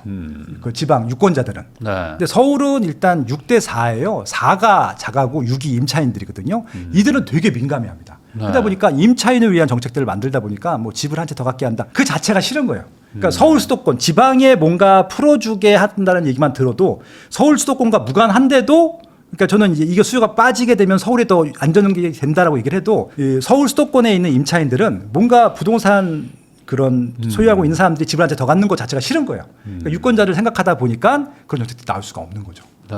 아니 근데 지방만으로 해도 네. 뭐 아니면 극단적으로 정말 경상도랑 전라도까지만 충청도도 빼라 막 이렇게라도 뭐 할 수도 있을 것 같기도 한데 네네. 되기는 쉽지 않다. 그리고 이게 참 이런 얘기까지 민감하긴 한데 제가 용기를 내서 말씀을 드릴게요. 이게 서울 예산이 제일 많잖아요. 네. 돈도 제일 많이 벌고 서울서 내는 세금으로 지방이 다 먹고 살고 있어요. 네. 예를 들어서 이제 최근에 있었던 일 중에 하나가 지방의 모 광역시인데 중고등학생들한테 무조건 다 100만 원씩 주는 거야. 쿠폰을 주는 거죠. 네. 사라고. 그거 어디서 나온 돈이에요? 그거 서울서 나온 국세잖아요. 다. 그런 식인 거예요. 그러니까 지방은 이게 왜 말씀을 드리냐면은 거래가 많이 돼야지 취득세는 지방세고 재산세 지방세잖아요. 그러니까요. 많이 돼야 돼서 거래가 많이 되면 좋거든요. 근데 노력하지 않아도 서울서 국세가 내려오니까 굳이 지방세를 따먹기 위해서 이런 것들을 정책을 강구할 필요도 없는 거예요. 네. 무리수를 들 필요가 없는 거죠. 어차피 나오니까. 예. 그러니까 이것들도 좀 도덕 불감증이 있는 거예요. 정치인들마저도. 왜 가만히 있어도. 왜냐하면은 지금 국세가요 똑같이 배분돼요. 이게 어디서 많이 나왔느냐가 중요한 게 아니라 똑같이 배분되거든요. 군 지역들 읍면 리까지 똑같이 가요 돈이. 그래서 이게 인구당 가는 것도 아니야. 그냥 지역당 가는 거라서 가만히 있어도 100만 원, 200만 원씩 줘요. 일을 안 해도 농사를 안 지어도. 또 요즘에 지원금 같은 게 많죠. 네. 읍단위 면단위. 그러다 보니까 주택 정책을 필 수가 있겠어요. 그런 거죠. 그럼 이런 상황이라면 지방 살리기라는 어떤 명목으로 뭐 세컨드홈 뭐 이런 거 나오지만 뭐 이렇게 뭐 광역시까지 풀어준다거나 뭐 이런 식의 정책들은 아마 당분간 기대하기는 좀 어려울 것이다. 그렇죠. 세컨드 홈을 가지려면은 네. 서울 사람들이 사야 되는데 서울 사람들이 거기다가 그걸 사는 순간 중가를 받거든요. 근데 이제 이게 지금은 중가를 하지 않으니까 사세요라고 하는데 두 가지 조건이 있어야 돼요. 하나는 시세가 좀 올라갈 기미가 있으면은 세금 감안하고도 왜냐면 세금이라고 하는 것은 소득이 올라간 것들을 감안해서 내야 되다 보니까. 네. 근데 일단은 시세가 올라갈 것 같지 않아요. 또 하나 뭐냐면은 하도 뒤통수를 맞아가지고 언제 중가로 바뀔지 몰라. 이런 네. 느낌이 있는 거예요. 그러니까 왜냐면 한 채 더 사는 게 두려워요. 저도 두렵거든요. 이들은 소급해서 소급을 안 한다라고 하면은 이런 걱정을 할 필요가 없는데 지금부터 네. 사는 것들에 대해서 적용한다는데 우리는 산 것들까지 다 소급해서 적용을 해버리잖아요. 맞아요.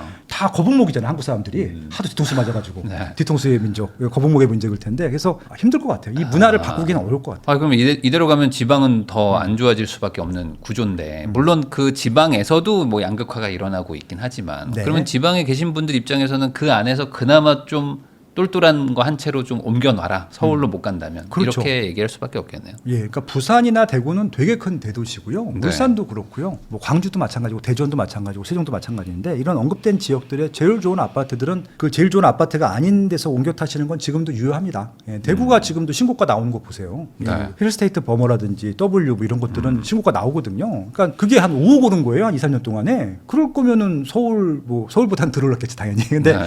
지방에서 그 정도 오르면 많이 오른 거거든요. 거의 2배 오른 거니까. 그래서 그런 것들은 눈여겨보셔도 좋을 것 같아요. 지방에 꼭 살아야 되는 분들 그런 네. 분들은 뭐 꼭 너무 서울만 집착할 필요는 없을 수도 있다. 그렇죠. 상위권을 산다면요.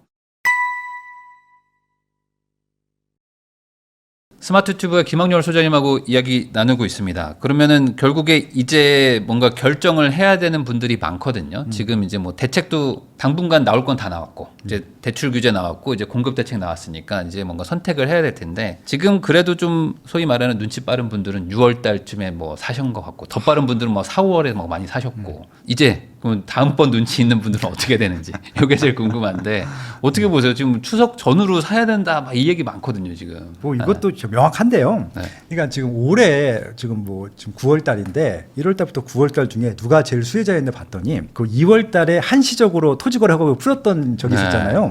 그때 잠실 샀던 분들이 그런 분들은 제일 뭐. 수혜자였던 네. 것 같아요. 강남하고. 특히 그 잠실중공 5단지는 20억이었는데 40억이 됐더라고요. 맞아요. 그것도 1년도 안 됐는데 몇 개월 됐는데 그런 것들이거든요. 그래서 이게 정말 늘 관심을 가져야 되겠구나. 시장 안에 있어야겠다는 것들을 알 수 있게 된 사건이었던 것 같고요. 그래서 제가 이제 아까 지속적으로 말씀드렸던 것들은 규제는 지속될 것 같고 반복적인 규제는 계속될 것 같다라고 대통령님도 말씀하셨고 그 외에 이제 정책하시는 분들도 말씀하셨기 때문에 이 지방은 모르겠지만 서울 수도권 위주로는 규제가 반복될 것이다, 더 강화될 것이다라는 것들을 가정한다고 했을 때는 규제 지역 지정되기 전에 규제 지역이 될 만한 지역들 사는 것들은 유효할 것 같다. 말씀을 드리고요. 이게 규제가 되든 안 되든지 간에 이제 앞으로 다주택을 많이 하는 것들은 좀 바람직하지 않을 것 같고 아까 말씀드린 대로 뭐 역세권, 뭐 정비사업, 학세권 이런 거 좀 입지 좋은 데들 책에 설명한 대로 들은 좀 미리 선점하는 게 중요할 것 같고 그런 지역들은 아까 이제 수렴한다고 말씀드린 상향 수렴 지점들이 있거든요. 네. 그런 것들은 앞으로 더 심할 것 같아요. 상승폭들이 이제 희귀 상품이 돼서 거의 뭐 진짜 뭐 문화재로 지정될 정도로 매물이 없을 것 같은데 그런 것들은 그냥 여력이 되시면은 주저하지 마시고 사시면 맞을 것 같고 그리고 이제 수렴이 되는 쪽을 사셔야 돼요. 수요가 모이는 쪽들 예, 전혀 이제 물방울이 흘러내려갖고 스쳐 지나가는 쪽은 이제 버리시는 게 맞을 것 같고 손절하시는 게 맞을 것 같고 그래서 두 가지 측면으로 조금 뭔가 규제가 강하기 전에 빨리 의사결정을 하셔라 말씀을 좀 드리고 싶습니다. 그리고 안 팔리는 것들 그다음에 네. 시세 안 올라가는 것은요 그냥 빨리 파세요. 그냥 손해보고 파세요. 그게 더 이득일 것 같습니다. 그러면 이번에 또 쓰신 머니트렌드 2026 책 내용에도 있지만 네. 결국에는 이제 시장을 좌우할 세 가지 변수 얘기해 주셨는데 그 중에 공급 절벽 얘기도 해주셨고 이제 전세 얘기도 해주셨는데 정책 대전환이라는 게 있거든요. 네. 그러면 이게 결국에 과거처럼 다시 반복이 된다. 어떤 그 뭐 지난 문재인 정권의 어떤 그 정책들이 다시 한번 또 된다라고 그냥 이해하면 될까요? 그렇죠. 그러니까 이제 이게 정책이 확 바뀐 적이 있었는데 노무현 대통령 때 한번 확 바뀌었고요. 다주택자 규제를 처음 받아본 거죠. 네. 예, 엄청난 충격이었어. 그때는 막 위헌이 나올 정도, 위헌이 나와서 결국은 그 종부세도 이제 개인별 과세로 바뀌었잖아요. 네네. 합산이었다가 환급도 받고 막 그랬던 분들이 많았었는데, 그러니까 시행착오를 겪었죠. 그리고 나서 문재인 정부 때 또 한 번 또 세게 규제가 나왔고, 이재명 정부는 규제를 안 한다고는 하겠지만, 2030년까지는 공급이 없어요. 이들이 네. 이제 그냥 정책에 다 담았잖아요. 오죽했으면 공급 대책 하는데 5개 문항 중에서 2개가 규제 대책이었겠어요. 세금 규제 뺐는데도 정말 공급 부족으로 인해서 그 앞에 있는 부분들 뭐 공급 절벽이라든지 전세 올라가는 것들이라든지 아니면 것들 때문에 반복적인 정책이 나올 수밖에 없다는 부분들인 것들이고요. 그래서 이것들은 이미 우리가 경험을 해봤기 때문에 2번이나 경험을 해봤기 때문에 선배들 얘기 좀 잘 듣고 책에 대한 얘기들도 한번 검토해 보시면 될 것 같고요. 다만 전략은 좀 달라져야 될 것 같아요. 예전에는 그래도 어떻게든지 간에 버티면 돈을 버는 경우들이 확률이 높았는데 이제 버틴다고 올라갈 수 있는 입장은 아니기 때문에 합리적인 포트폴리오를 좀 재구성을 해야 될 것 같다. 예, 그 말씀을 좀 드려보고 싶네요. 저도 책 내용 봤는데 다주택자들은 조금 조정해 좀 줄여야 돼요. 줄여야 된다. 예. 이거는 뭐 앞으로 5년간 똑같은 거죠. 예, 그래서 이제 이것도 기준을 만들어놨는데 황금성이 있어야 되고, 예, 그다음에 또 이게 좀 어떻게 보면은 향후에 시세가 올라갈 확률성이 미래 가치가 높아야 되는 부분들 있잖아요. 이런 것도 네. 좀 잘 정리해놨으니까 예, 머니트렌드 2026 저 말고도 더 좋은 분들 많이 썼으니까 한번 간직해 보셔도 좋을 것 같습니다. 전세 끼고 집을 사는 거 말고는 사실 지금 대출 규제를 할 때 네. 내가 살고 싶은 집을 산다는 게 현실적으로 안 되잖아요. 대출이 막혀 있으니까. 네. 뭐 신용 대출을 뭐 받아도 안 되고 뭐 이래저래 할 수 있는 방법이 없단 말이에요. 네. 근데 전세 끼고 사면은 또 이제 그 실거주하러 들어갈 때 퇴거 자금을 또 대출 규제를 해버려서 1억까지밖에 안 준다고 하니 전세 끼고 사도 이거 좀 불안한 마음이 큰 것 같아요. 지금 어떻게 몇 해야 가지 돼? 방법이 있는데 네. 그것들을 다 풀기는 좀 그렇고요. 그러면 그럼에도 불구하고 갭 투자를 하는 게 낫다 이렇게 봐야 될까요 지금? 왜냐하면은 전세라고 하는 레버리지는 어마어마한 좋은 레버리지거든요. 제일 좋은 레버리지기도 하고요. 네. 그러니까 이제 이렇게 하기 위해서는요. 이거 하나만 딱 말씀드릴게요. 전세 레버리지를 활용하시는데요. 그러니까 좋은 상품이어야 돼요. 이건 네, 좋은 상품. 왜냐면 그러면은 저 퇴거자금 대출을 신경 안 써도 되겠죠. 뭐 전세가 올라갈 거니까 앞으로. 예, 그리고 또 바꿀 때도 미리 딱 세입자를 맞춰놓으면은 딱 네. 맞을 수 있으니까. 그래서 굉장히 좋은 상품, 환급성이 좋고 미래 가치가 올라갈 만한 수요가 많은 상품을 선택해야 된다. 그 말씀만 드릴게요. 예. 안 되면은 뭐 팔기도 쉽고, 그렇죠. 뭐 예. 전세를 당연하죠. 맞추기도 좋고 이런 물건들에 한해서 갭 투자를 하는 건 괜찮지만 너무 좋죠. 예. 그게 아니라면은 좀 조심할 필요는 있겠다. 그렇죠. 그럼 지방도 마찬가지입니다. 네. 예. 아까 잠깐 말씀하셨지만 안 올라갈 것 같은 것들 싸게 팔고 뭐 이렇게 소위 말하는 이제 갈아타기를 하라는 얘기를 해주신 건데 네. 내가 가지고 있는 걸 도대체 얼마나 싸게 팔아야 되냐 이런 거에 대한 걱정들을 많이 하세요. 왜냐면 뭐 소식이 아예 없는 동네도 많거든요. 지금. 네. 사실 좀 거래가 될 만한 동네를 가지고 있는 분들보다 아예 거래가 안 될 것 같은 동네에 계신 분들이 더 많으니까. 그렇죠. 좋은 거 갖고 계신 분들은 고민이 없죠. 솔직히 말씀드리면 그래요. 이게 얄밉지만 네. 배가 아프지만 고민이 없습니다. 좋은 물건 갖고 계신 분들은. 뭐 압구정 현대아파트는 전세가율이 20%도 안 되는데 고민하겠습니까? 거기 네. 원래 그렇게 됐은 상품이었으니까. 근데 지금 대부분 고민하시는 분들이 들고 있으면 안 되는 상품들을 들고 있는 거예요, 그냥. 네. 예, 그러니까 이것들에 대한 매도 전략이 필요한 거죠. 매도 전략은 다양하게 있습니다. 근데 물론 뭐 100% 확률은 아니지만 확률을 많이 높이 쓰는 방법들이 있는데, 예, 이것 방송에서 다 풀긴 그렇고요. 네. 뭐 하나 정도만 푼다고 하면은 입장을 바꿔놓고 한번 생각해 보시면 좋을 것 같아요. 내가 매도자면 이걸 사겠느냐? 아니, 매수자면은. 그러면 이제 안 살 것 같으면은 매수자를 찾아와야죠. 거기까지 말씀드리겠습니다. 그리고 그런 건 있는 것 같아요. 네. 그러니까 내게 회복되면 팔 거다. 뭐 네. 이 가격은 너무 싸요. 뭐 이렇게 생각하셔서 못 파는 게 있거든요. 근데 내게 회복되면 내가 살 집은 더 회복돼 있지 않겠냐. 네. 그것도 역지사지로 생각해봐야 될 예, 필요가 있을 것 그거는 같고. 예, 그런 생각은 버리셔야 돼요. 그건 진짜 정말 초보들이 하는 생각이고요.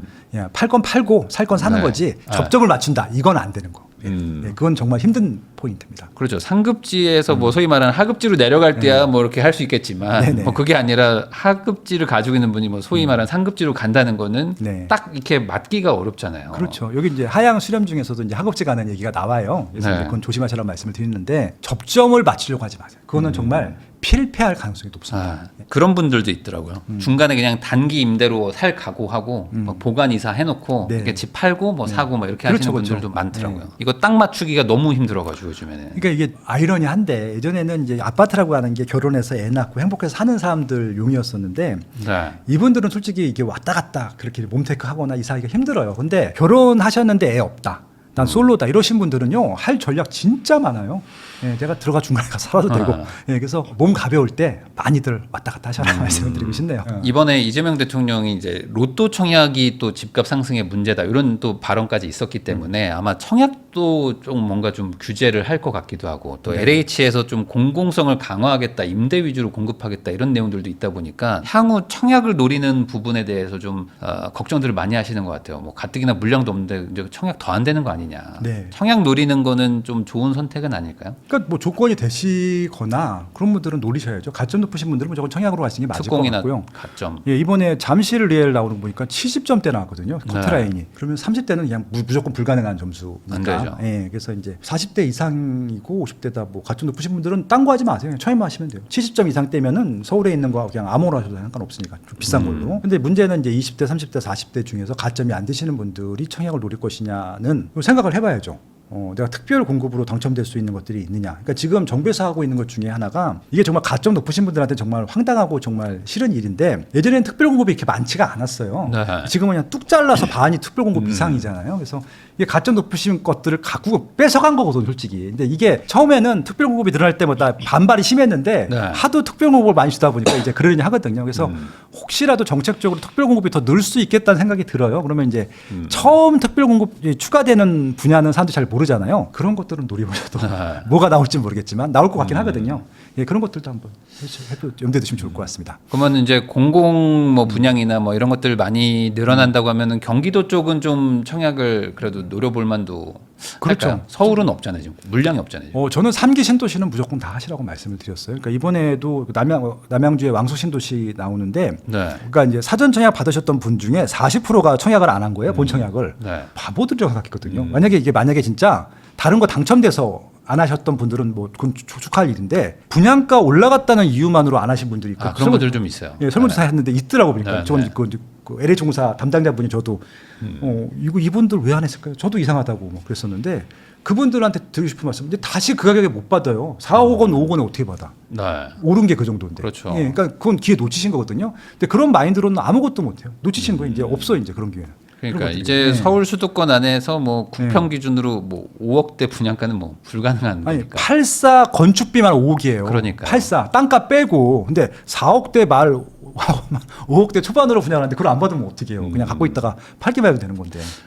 방금 그 얘기해 주셔서 네. 반대로 여쭤보는 건데 네. 서울 수도권 안에 보면은 구평 기준으로 네. 뭐 연식이 그렇게 오래 안 됐는데도 불구하고 지금 아직도 막 4억대들 막 5억대들도 있고 뭐 저기 동북부 네. 쪽 가면은 뭐 더 싼 집들도 막 네. 있고요. 그러니까 절대적으로 그 분양가보다 싼 집들 네. 이런 곳들에 대해서 좀 투자하려고 하시는 분들도 있어가지고 네. 이건 어떻게 보십니까? 이건 저 명확한데요. 예, 강의시간에도 많이 강조하는 일 중에 하나인데 이게 이제 신축들은 별도로 하고요. 구축이 있어요. 구축. 네. 10년 동안 시세가 안 올라간 아파트들일 거예요. 음. 그건 갖고 있을 이유가 하나도 없죠. 네. 예, 간단한 거예요. 예, 그런 것들은? 그거는 뭐 10년 동안 5억이 안 돼. 그건 문제가 있는 거잖아요. 네. 경기도가 훨씬 낫죠. 의정부, 경북권이라고 하면 의정부나 남양주나 구리 가는 게 낫죠. 차라리 그런 게 나을 수 있다. 네. 어쩔 수 없는 양극화는 이제 대세일 수밖에 없고 이게 앞으로 더 심해질 거라면은 굳이 이미 과거에서 증명한 건데 그렇죠. 그걸 괜히 희망으로 들고 있을 필요는 없다. 옛날하고 달라졌어요. 선택을 못 받습니다. 이 아파트이기만 해서 오르는 것은요. 네. 10년 전에 끝났어요. 그 이후부터는 아파트라고 안 오릅니다. 좋은 아파트여야 오릅니다. 네. 입지가 좋거나 상품이 좋거나. 그러면 결국에 기본적으로 이번에 만약에 집을 사신다고 하면은 좀 뭐 한 4년 정도 텀으로 보고 사야 될까 아니면은 한 10년 정도는 좀 잡고 내가 좀 중장기로 가지고 갈 만한 거를 미리 좀 약간 뭐 무리하더라도 사야 되는지 이게 좀 판단의 기준일 것 같아요. 근데 이게 뭐 정답이 있는 건 아니라서 내가 여력이 되면은 그냥 평생 갖고 가는 거 사시면 돼요.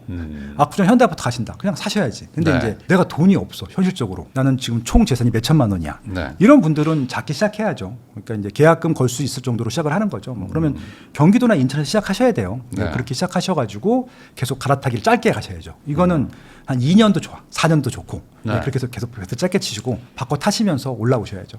예, 상급지로. 근데 대부분 한 10년 정도를 생각하시다 보니까 아예 시작도 못 하시는 것 같아요. 이런 집을 내가 사서 이게 올라가나? 뭐 돈을 버나? 뭐 이런 걱정도 하시고. 이거는 이제 워렌 버핏이 얘기했어요. 예, 네.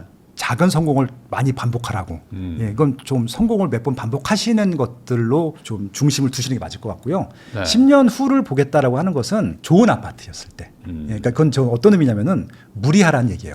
네. 예, 무리해서 좀 더 좋은 거 사라는 얘기지 10년 동안 갖고 있으라는 얘기가 아니거든요. 그 말은 좀 뭐 20대, 30대 아니면 이제 뭐 이제 막 결혼한 분들은 좀 방망이를 좀 짧게 잡고 네. 그다음에 애들이 좀 커가지고 이제 한 뭐 초등학교 입학했거나 뭐 중학생 정도 될 것 같은 분들은 약간 조금 뭐 더 큰 거를 좀 미리 그렇죠. 잡아라. 그러니까 대표적인 게 좀 목동이었다고 생각을 해요. 목동은 어차피 재건축하려면 지금부터 10년이 걸리거든요. 그건 네. 10년 보고 가야 되죠.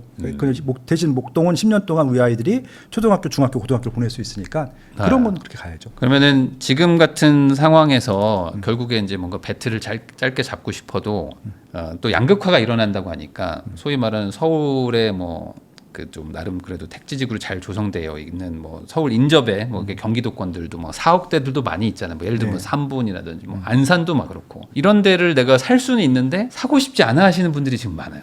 왜냐면 그거 안 오를 것 같아. 이런 생각들을 하시거든요. 근데 네네. 결국에 소위 말하는 풍선 효과 이런 것들이 시간이 걸리지 일어난다고 봐야 될까요, 이번에? 일기 신도시가 지금 좀 애매한 시기가 돼요. 네. 왜냐하면 이제 재건축이 되면은 올라갈 것이고 안 되면 못 올라가거든요. 그래서 지금 선택을 잘 하셔야 됩니다. 일단 분당, 그러니까 이게 정책적으로도 판단을 하게 해줄 수 있으면 좋을 것 같은데 만약에 분당에서 실패하는 단지들이 나오잖아요. 네. 재건축이 안 되거나 시세가 안 올라가면 다른 단지, 다른 지역들은 볼 필요도 없어요. 그래서 이제 아마 더 많을 것 같고요. 뭐 삼본, 중동, 평촌도 마찬가지고 일산도 정말 고민스럽거든요. 일산은 가장 큰 적이 지금 파주 운정이랑 덕양구 쪽에 있는 신도시들이거든요. 네. 예, 그래서 여기는 재건축이 안 되면은 가격 안 오를 것 같아요. 서울도 안 올라가면 당연히 완전 끝적이니까. 네. 그래서 이제 선별하셔야 된다. 정비 사업이 안 되면은 거기는 선택하지 마셔라. 말씀드리고 네. 싶네요. 가능하면 좀 연식이 좀 괜찮은 것들, 좀 신축급에 가까운 것들 위주로 보유를 하는 게 그나마 그렇죠. 예. 낫다. 괜히 네. 개발을 노리고 했다가 또 안 될 수도 있으니까. 특히 나이 드신 분들 있잖아요. 네. 제가 요즘 이제 제 채널은 60대 이상 분들 많이 오시는데 그냥 하지 말라고 말씀드려요. 그건. 재건축 이런 것들. 예, 아예 그냥 신도시. 아, 이쪽 도심 쪽은 상관없어. 어차피 혹시나 네. 올라가니까. 근데 신도시는 재건축이 될지 안 될지도 모르는데 그거에 베팅하시는 분들이 있거든요. 이거는 20대, 30대 분들한테는 한번 해보라고 하는데 60대 이상 분들은 하시면 안 될 일 것 같아요. 그런 것들까지 좀 고려해가지고 좋은 선택을 할 때가 됐다 이렇게 정리할 수 있을 것 같습니다. 지금까지 스마트 튜브의 김학렬 소장님 모시고 최근 부동산 시장에 대해서 이야기 나눠봤고요. 요 내용들 잘 고려하셔가지고 투자에 좀 도움 많이 받으셨기를 바라면서 저도 소장님하고 인사 나누도록 하겠습니다. 오늘 나와주셔서 감사드립니다. 네, 고맙습니다.